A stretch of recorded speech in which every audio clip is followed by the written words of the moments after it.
Exploited, the Cyber Truth, a podcast by Runsafe Security.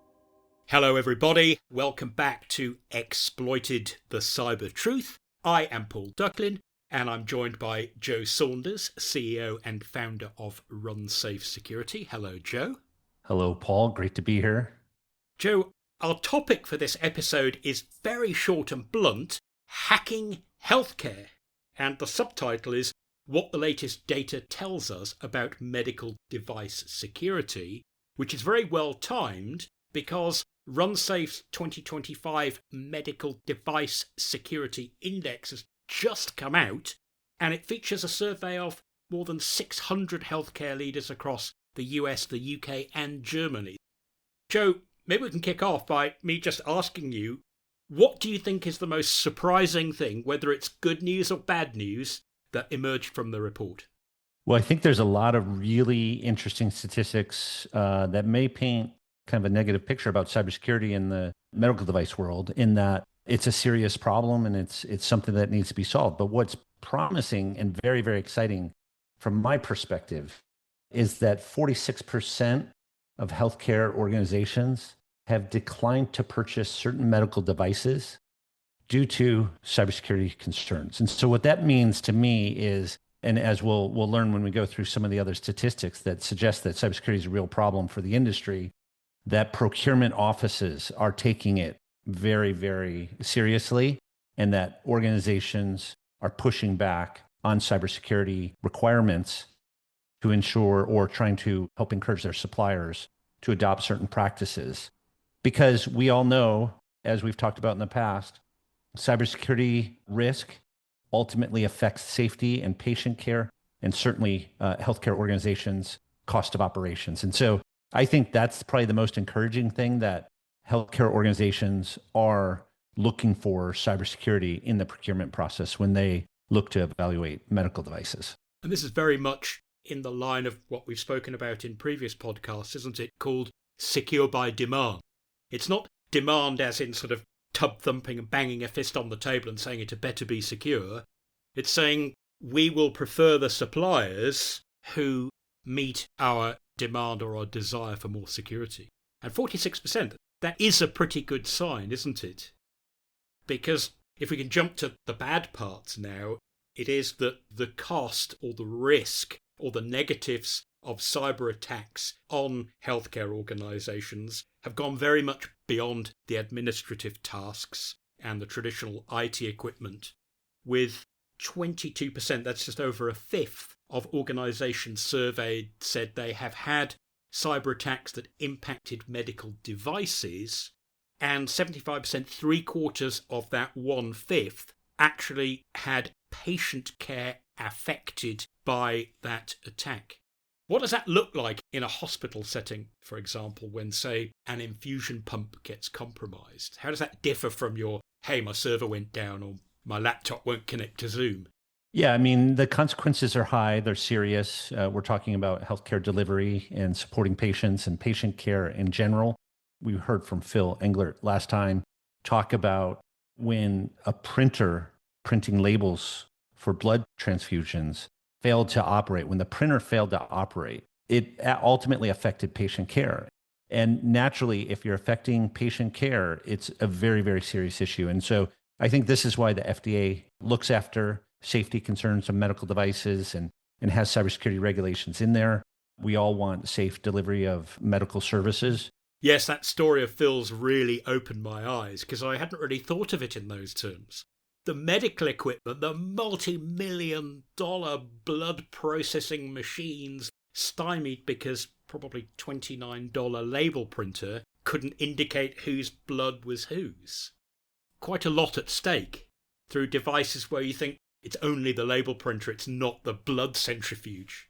Now, Joe, another part of that statistic about cyber attacks that actually impacted medical devices, not just laptops and servers, was that of those people who had devices affected by a cyber attack, 1/4 of them, 24%, had to do patient transfers. In other words, as we talked about in that episode with Phil, simply moves the stress to another hospital that wasn't expecting to have those patients. So what happens? What does a hospital do when that often life or death decision has to be made? Everyone who's been to a hospital knows that there are screens everywhere. Physicians and nurses and other healthcare providers are monitoring all the patients and all the things they need to do next. You can imagine when that gets disrupted, if something is unavailable and you have to transfer a bunch of people. We all know how stressed hospital systems are already. You can imagine there would be standard protocols if there is a specific patient that needs to transfer from a regional hospital to a really specialized hospital system. Yes, you'd have a procedure for that, wouldn't you? For example, after a severe head injury or bad burns or whatever. Exactly. Stabilize the patient, arrange for them to go to the specialist place. But when you're just moving people because, hey, our infusion pumps have just stopped working, that's a very different story indeed, isn't it? It's a very different story indeed. There are supplies, there are patient care availability questions, timing and cost questions. So it's a significant cost hit, but I know that isn't the factor in making decisions. It's really getting people to the right spots. But what if they don't have the right supplies there? What if they're not staffed properly for that sudden load of people? And that, of course, ultimately affects patient care as well. So you have delays in care, and then you have a stress in the next hospital.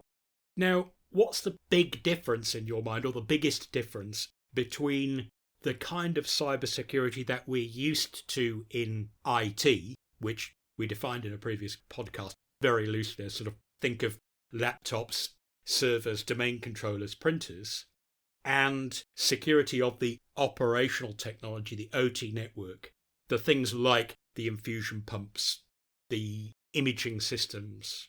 We all know that our computers connected to networks at our offices are easily updated, and there's a process for that. Medical devices obviously are connected in internal systems within hospitals. At the same time, though, they're not simply easily updated. A lot of times they'll have to be taken offline and patches applied or software updates applied. And that's a much more manual process where you're updating devices or administering patches in a more controlled environment. You have to consider that if you go back to the original manufacturer, they have to make sure that those things are passing safety tests. Exactly. It's a much longer process to distribute patches and fixes on medical devices, if in fact you can. So that's really it. People need to think about security that's built in that would prevent exploitation on devices, even when a patch or fix is not available. And I think that's ultimately the best recipe for success, because it's a much more onerous process to update individual devices. If you think about a hospital system, they have hundreds or thousands of medical equipment types across a hospital. Each one has perhaps its own procedures and processes to update. And so that becomes a very onerous task and often very difficult. And in fact, patches often don't make it to devices. Yes, I mean, how often have you heard people showing up for a Zoom meeting and they're a few minutes late? They said, oh, I decided I'd just let the Windows updates go through this morning, or I let my iPhone update before the meeting, and instead of taking 6.5 minutes, it took 35 minutes. That's why I'm late. And, you all have a laugh. But when that might be that vital equipment like an ultrasound scanner is suddenly unavailable for several pre-scheduled appointments, there's a very different proposition, isn't it? It'd be very different if the doctor said, please hand me the scalpel, and the nurse or physician's assistant said, I'm sorry, it's going through an update. That would be devastating. Yes, you can use it, but at the moment, it doesn't have a sharp edge. It's blunt. You just can't have that, can you? Exactly. You just can't have that in the moment. And so these have to be done offline and scheduled and planned for. And again, all these devices are different. And so those who are administering any updates to software on these devices needs to be familiar with the device in the first place and how to do that. So it becomes very complicated. And as Phil Englert said when we talked to him about medical devices, he's from a global organisation that promotes cybersecurity in healthcare, Health ISAC. He talked about the huge number of distinct vendors and suppliers that even a very modestly sized hospital would have. So it isn't just like, 80% of the devices are Windows computers and the rest are mostly Macs. there are lots of different devices that work in completely different ways that fall under potentially completely different regulations, all produced by different, very specialized vendors. Exactly right. And I think this is where the role of regulators does come in, and the FDA and other places provide standards in which organizations need to adhere to for safety purposes when they administer their cybersecurity programs and when they update software. And so I think those things are a good thing. And I often laugh. The first time I built my home deck, going back many years, and I was cursing and swearing because the local government had to come by 3 times, Paul, to check on my progress on my deck that I was adhering to code. And in the end, when I finished the product, because it was my first time doing it, I realized without those checks, I probably would have skipped some steps. Yes, it's easy to do, isn't it? I very likely may have made something less secure, less safe for kids. In any event, my point is having guidelines that people need to adhere to is a good thing and certainly needed in the medical device world. If it's relevant for the local authorities to make sure that you haven't either cut corners or skip steps just to protect, say, your kids and the kids of your friends who might come round, how much more important for a hospital that provides a public service to an entire county or even state? You can see why a little caution goes an awful long way. Yeah, and I think that's why the 46% statistic about procurement officers at healthcare organizations have pushed back or declined to purchase certain medical devices. It is a serious issue, and organizations need to make sure that their devices are safe before they put them in the system and operate them. Yes, I was very pleasantly surprised to see that stat. Nearly half of procurement people saying, you know what, if we don't think it's secure enough, no matter how flashy and fantastic it is from a biomedical or a science and engineering point of view, we're just going to have to say no. Now, what about software bills of materials, SBOMs, which we've talked about many times before? How's that looking in the healthcare industry? Well, naturally, the software bill of materials helps you understand what software components, what software libraries, what packages are included in the device itself. It's not just a medical device. It's not just a pump, infusion pump. It's a device, it's hardware with software on it, and there are hundreds, if not thousands, of components in any one device. In my mind, this is a wonderful statistic as well. When we hear that 78% of these organizations are considering software bill of materials essential. So they're not just waiting to be told by those vendors who either are willing to tell them or can actually find out. They're proactively saying, tell us what's in it so we can make our own mind up. Exactly right. And going back to the FDA and going back to regulations in the EU, SBOMs are required for medical or for hospital systems. SBOMs are required, but they're also a really, really good starting point for organizations to not only understand what's in their devices, but build their security programs on top of it. And so that's really a foundational set of data around what's in the medical devices to help enhance your cybersecurity programs in general. And this is not just the regulators being difficult and saying you'll do it our way or the highway. This is, again, the secure by demand, isn't it? If 78%, that's more than 3/4 of people who look after medical devices in a hospital are actually saying this is not because it's a regulatory necessity, it's because we actually need and want that stuff. If you took the regulations away, there'd still be a significant majority of medical device users saying, we want to know what the ingredients look like. That's a very good sign, isn't it? It is a good sign. I mean, it's one thing to say I'm in compliance. It's another thing to say I'm using this information to boost my security posture. And if there is a takeaway in this report, it's that hospital systems do take security seriously. They do demand it, and they are expecting more from their product manufacturers.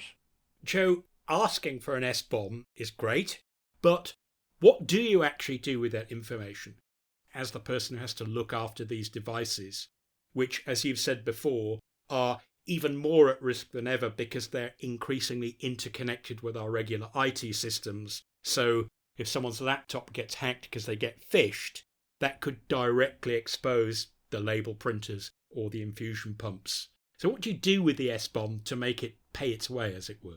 The biggest thing to do is to connect vulnerabilities to those underlying components and then start to track performance metrics against it. It could be mean time to resolution, or it could be different levels of severity to help you prioritize what to do next.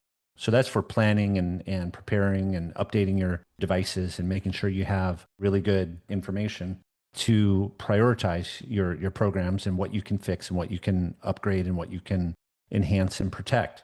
Now, the flip side is also when something does go wrong, or if you hear about some kind of cyber attack elsewhere, what you can look at is do I have this vulnerability in my system? I just heard a new vulnerability came out, and I want to know, do I have that underlying same weakness that could be exploited in my hospital system or on those devices that I'm using? And so it's a very insightful foundation component to help you better manage and prioritize your vulnerability management practices, but then also a response when either an incident happens to you or you hear about a widespread attack and you want to know if you're exposed to the potential attack yourself. Yes, the classic example, which you've mentioned before, and then independently, without being prompted, Phil brought up, is good old log4j, which was a bug in a particular Java programming library. I was involved in some of the threat response for that for a wide variety of customers. And unfortunately, the initial response of many users was, you know what, our web servers aren't based on Java. We run Apache or Nginx. No Java, we are completely immune. But what they're forgetting is that that web server is processing data and passing it off somewhere inside their organization. And so actually the risk could have been anywhere. And that's multiplied in a healthcare environment, isn't it? Not only that you may have lots of laptops and servers and conventional IT devices that are at risk, you might have, like we've said, the label printers, the infusion pumps, the imaging devices. The injury could happen because you have the vulnerability anywhere inside your network. And if you think about the software supply chain for medical devices, there is open source software that goes on these devices. There is the software that the manufacturer writes itself. It's proprietary software that goes on these devices. And then there's software coming from third parties that might be suppliers to those medical device makers. And really, when you build a software bill of materials and you want to understand what's in it, one of the issues is visibility into that complete supply chain, if you will. And the technical question or term when it comes to an SBOM is, do you have transitive dependencies enumerated in your software bill of materials? Meaning, do you understand the underlying components that are coming from those third-party suppliers or from the open source community that may not be perfectly obvious or reported by the device maker himself or herself? And so the transitive properties when you build a software bill of material or dependencies become very, very important.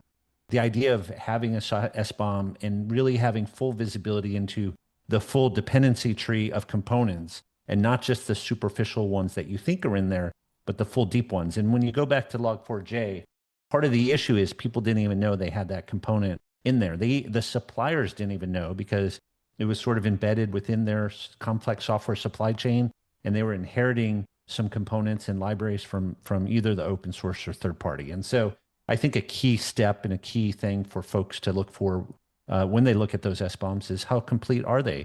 How correct are they? And do they uncover these transitive dependencies? Now, Joe, this good news that 78% of people are saying you've got to give us an SBOM, and we've got 46% of respondents saying if you don't meet my cybersecurity requirements for embedded devices, doesn't matter how biomedically flashy they are, they ain't coming in my network. Yet, 75% of healthcare organisations increased their security budget last year, but fewer than 20% of them, just 17%, feel a strong sense of confidence about being able to detect and prevent attacks, or if they have an attack, to contain it. How does that imbalance come about? And can we bridge that gap? I think we can absolutely bridge the gap. And I think the imbalance is a result of the economic nature of purchasing medical devices. You don't rent them. You don't get them updated every 6 months or once a year. you capitalize them often over many years if you're a hospital system. And so you're owning this equipment and you want them to operate for a long time, as long as they are useful and still operating and providing the information you need and doing the stuff that needs to be done. And so there is a lifespan. If you think about a website or, a social media application, those things get updated every day or multiple times a day. Medical devices don't, and they're also capital expenses that are expected to be used over many, many years. So even if the budgets are increasing, protecting specific legacy devices that are still very productive, very useful, and very important for patient care over a period of time means that there are older versions that are not updated, not protected. You asked the question, can we fill the gap? And you can absolutely fill the gap in two ways. You can replace devices with new devices, which of course is expensive and could be costly from the perspective of yet another capital outlay. And you can't just buy any device these days because 46% of people are saying, no, it has to meet my cybersecurity requirements as well. 100%. And so then the other option is to look for ways to add security protections in on existing devices in ways that future-proof it against cyber attacks down the road, or 0 days, as we like to say. Yeah. Or allow you to extend that life of that and add in security thereafter. So there's a couple options that folks can do, but you can't just replace all your medical devices. You have to look at ways to spend those dollars. And it's a good thing that the budgets are increasing because the need is high. But there are options I think organizations can pursue to add in security in their existing devices, as well as demand that for future devices. So Joe, do you want to say something about the advanced runtime protection products that RunSafe have? Because I think a lot of people assume, well, just add a whole load of extra code to do protection. But for a lot of existing devices, you can't add more and more and more extra code to do the sort of protections that you get, say, in today's Windows operating systems that you didn't get in XP, because you don't have an extra 3 gigabytes of memory to pack the new code in. So how do you deal with that? How do you protect the code without making changes so significant that it changes its behavior in deleterious ways? I think part of the answer is shifting the mindset to, instead of chasing every new vulnerability and having to fix, test, and patch, it's an exhaustive process and it's never ending because there's always the next vulnerability. And so the first mind shift is, can you eliminate entire classes of vulnerabilities even if a patch is not available? And that's what Runtime Defenses tries to do. The second point is, these aren't massive servers in the cloud with unlimited resources. These are devices, perhaps with limited compute, perhaps with limited power, and you can't just add more software onto the devices. You need to find ways to add in security protections that don't affect the performance of the device, to your point that it has to be timely and reliable and safe. Those are major shifts in security mindset. And what's interesting is when healthcare providers hear about the possibilities of this kind of advanced runtime protection that doesn't change system behavior or device behavior, works in low power, works in low compute, and doesn't add new software onto a device, and yet eliminates an entire class of vulnerabilities, what we have found is, in this survey, is that 79% of buyers would pay more for devices with such advanced runtime protection. And you can see why, because it does ensure patient care would be delivered, but it also ensures that there's a more streamlined process, and it quite likely could extend the life for the devices against which you purchase those. So even if you have an old school device with old school CPU, old school amounts of memory, and even if you have an old school development environment, say you have only a C compiler, you don't yet have a Rust compiler, you don't yet have all the fancy features that modern compilers like Clang have when you're compiling for Windows, you can still retrofit security in a way that changes the behavior of the software in the device to a sufficiently small degree that it still meets all the regulatory requirements. Exactly right. You reminded me of something related that I would love to bring up, and that is, in a recent study from Tesla, I heard that 30% of Rust code is written in what's called unsafe Rust, without the memory safe features turned on. Yes, because it has to interact with other parts of the system that need you to have direct manipulative access to memory or ports and things like that. When the device that you're interacting with requires you to basically be poking knitting needles into holes to get it to work. Exactly. If you introduce a foreign library to the Rust application that you're running, say a foreign library written in C, it very likely won't have those safety precautions. Anyway, I went down that path because even Rust, which is supposed to be memory safe, is often not memory safe. It's at least 30% is written in unsafe Rust. So, Joe, with 46% of respondents saying yes, cybersecurity matters so much that it might cause us to refuse to buy a product, even if we think it would be brilliant for our hospital or our doctor's surgery or for our wards or whatever it is. And with 80% of respondents saying we'd be willing to fund the retrofitting of fixes so we can keep using our old devices safely. With that in mind, for any medical device manufacturers who are listening, what would be the single best thing you think that they could do? Yeah, I would certainly do two steps immediately if I was a medical device manufacturer.